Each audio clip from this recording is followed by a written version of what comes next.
नमस्कार। नमस्कार, आइए बैठिए। क्षमा कीजिए, मैं कुछ समझा नहीं। हम सब लोग एक दूर के गांव से हैं।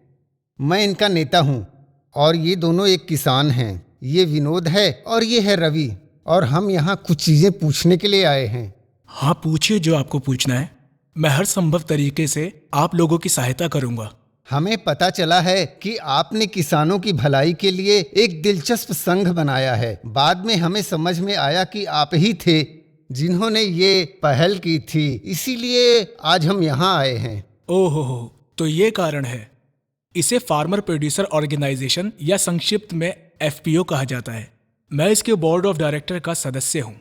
ये मूल रूप से किसानों द्वारा किसानों के लिए बनाया गया है। ये उनके लिए काफी फायदेमंद है। खेती करने वाले किसानों को खेती करने में कई तरीके की परेशानियों का पुराने दिनों की तरह उनको आज भी सामना करना पड़ता है और उनका आगे बढ़ना मुश्किल लगता है। ऐसे मामलों में एफपीओ उनकी मदद के लिए आगे आता है। किस तरह की मदद?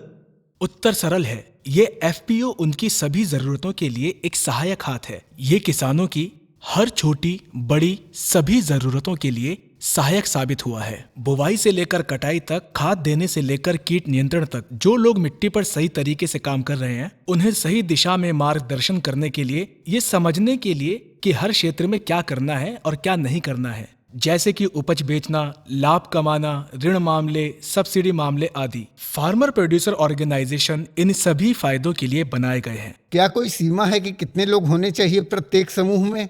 इसमें कम से कम 11 लोग होने चाहिए। ये 50, 200, 300 या 500 भी हो सकते हैं। Farmer producer company general body board of directors के सदस्य किसान ही होने चाहिए। हम अपने गांव में भी ऐसा ग्रुप बनाना चाहते हैं। यह निश्चित रूप से एक अच्छा विचार है। ये कौन है? इनसे मिलिए। ये इस एफपीओ के ग्राम सेवक है। हम इन्हें जीएस के नाम से पुकारते हैं। नमस्ते जीएस। नमस्ते।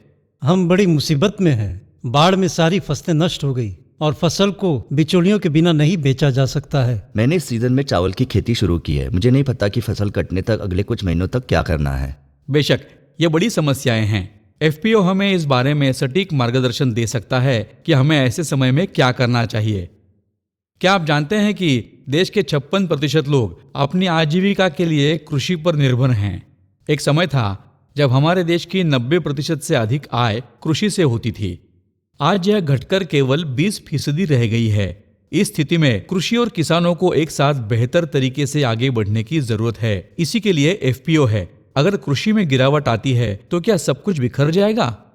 कृषि में गिरावट के कई कारण हैं। जलवायु परिवर्तन, बारिश की कमी, प्राकृतिक आपदाएं, कीट और छोटे किसान अपनी उपज बेचने में असमर्थ हैं। ये सब सच है और वैज्ञानिक मामलों में अज्ञानता भी एक बड़ा कारक है जो हमें नकारात्मक रूप से प्रभावित करता है। ताकत अकेले खड़े होने में नहीं बल्कि एक साथ खड़े होने में है। जो भी हो, आपकी इच्छा के अनुसार आपके गांव में भी एफपीओ के ग्रुप्स आ जाएं। हमारी सारी मदद आपके साथ होगी।